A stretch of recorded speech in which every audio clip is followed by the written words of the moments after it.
Well, I really like Amy Grant, and this is kind of a Christian song, but it really was an '80s pop song, and they had it on the radio with everything else, so nobody really cared. It was like an early '80s song, so it probably came out around '81 or so.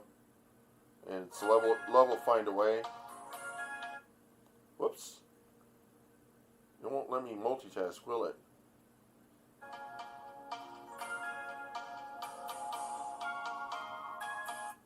Nope, it won't.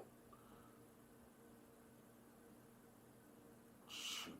You know what I have to do now? I have to print up the freaking lyrics from the Safari. Oh, I'll just sing it without the accompaniment. You tell me your friends are distant. You tell me your man's untrue. You tell me that you've been walked on and how you feel abused. So you stand here, an angry young woman, taking all the pain to heart. Down, I hear you saying you want to see it changes, but you don't know how to start. Love will find a way.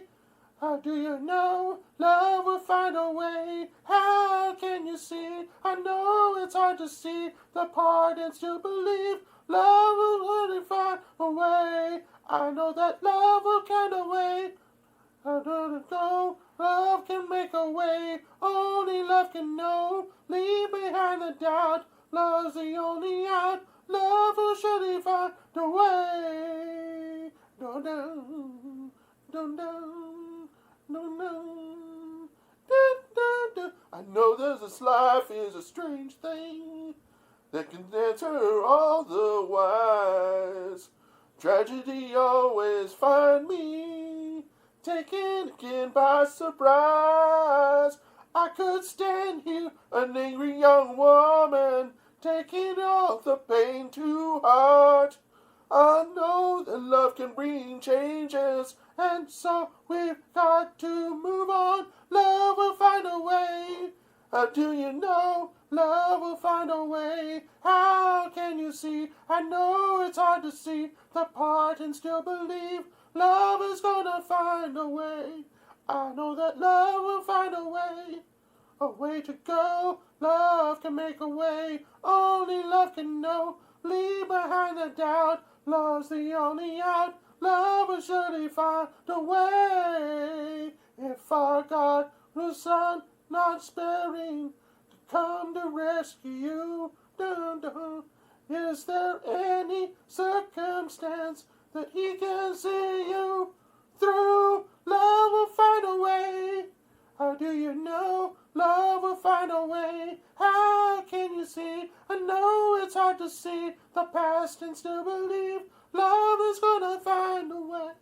I know that love will find a way to go. Love can make a way. Only love can know. Leave behind the doubt. Love's the only out. Love will surely find a way. Love will find a way. How do you know? Love will find a way. How can you see? I know it's hard to see apart and still believe. Love is gonna find a way. I know that love will find a way. I'm gonna go. Love will find a way. Only love can know. Leave behind the doubt. Love's the only out. Love is gonna find a way. Yeah, great song. Amy Grant. That's one that really made her famous on the radio, you know. And people were like, she's a Christian singer. Yeah, but this song rocks, you know. She had a music video. It aired on MTV. I mean, she even sang with Peter Cetera, just to give you an idea of how pretty much mainstream she was. There are a lot of Christian singers that are going, okay, she went mainstream. Is she going to come back? You know. I don't think it really should matter all that much, actually. However, when you say stuff that's Christian-like, people are like kind of like, what? What are you saying? What? You know, like, you guys have heard enough of it by now. You should be able to fill in the cracks. So, fill in the space in between. So Some people pretend not to know. Oh, I don't know about that stuff. That's all a bunch of hooey. I tell people that say that kind of stuff, if you tell people it's a bunch of hooey, people are not going to be willing to listen to what you think is what you believe. Once you start with your UFO stories and things like little green men and your how science is going to fix everything in the world, don't think that there are going to be people out there that won't laugh at you, because there will be. And there'll be Christian scientists, by the way. There'll be scientists that know enough about science to know that you're full of shit. And then whenever you don't know enough about what they know, and the reason why they can be a scientist and still be a Christian, you have to wonder. And the reason why is because science, real scientists know that science cannot describe everything in the universe.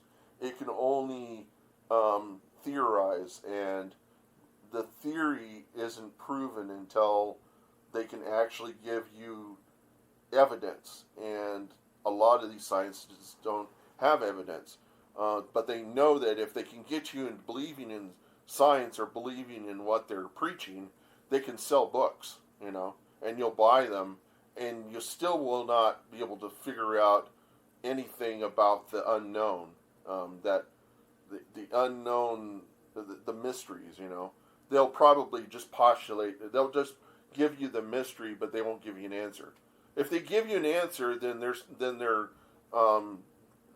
kind of easing into religion, because that's what religion's about, is describing the stuff that we don't really know anything about, or we don't know what to fill that with, and religion fills that area. Also, I think that there is a kind of a natural religion that people create, and you have to wonder, is it benefiting them, or is it them trying to control God? Because that's what a lot of cults and things like that, where people do these prayers and ceremonies, and they sacrifice people, and just like the Mayans did, what they're trying to do is they're trying to have they're trying to appease the gods.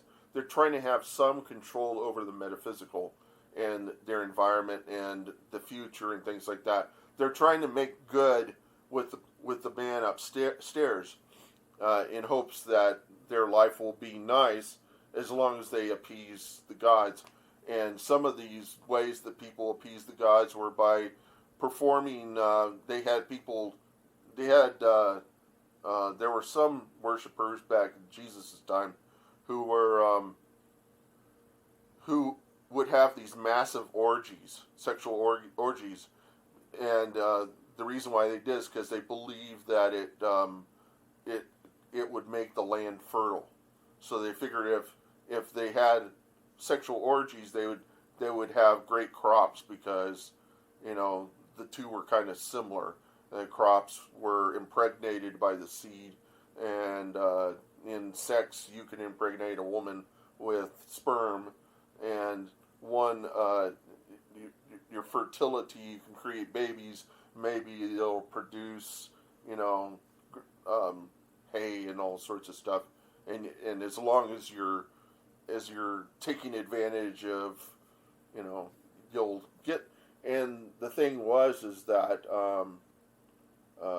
Jesus brought along something that was completely different from what everybody wanted, because they liked it the old way. They liked it the way that they prefer to do things, and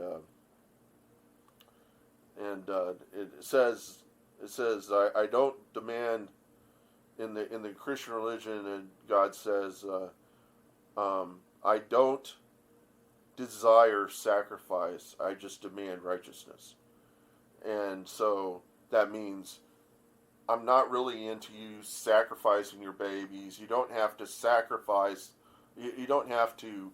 You don't have to not eat. You don't have to stop doing things that you like to do or whatever, just try to keep it good. Try to keep it in such a way that it's not going to hurt anyone, and try to clear out. Try to be a good person. Try to be, try to look out for others and things like that. But sacrificing your children and all this stupid stuff that people did, the Mayans and whatnot did, that's pointless. And that's the reason why people don't follow that Mayan stuff anymore, and why there are a lot of Hispanic people who are Christian, is that the Christian doctrine won over what they were doing before. That that the Mexicans were doing before.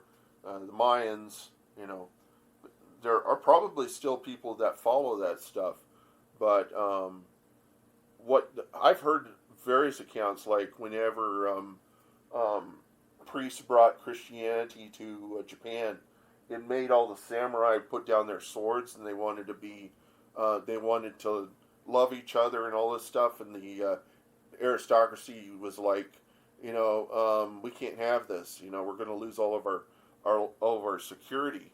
These samurais are laying down their swords for Christ. And so I had heard they did was they would take a cross, and before any of the foreigners would enter their land, they would force everybody to stand on the cross. See, so that they could keep the Christians out, because the Christians were ruining their security. And so that also with communism,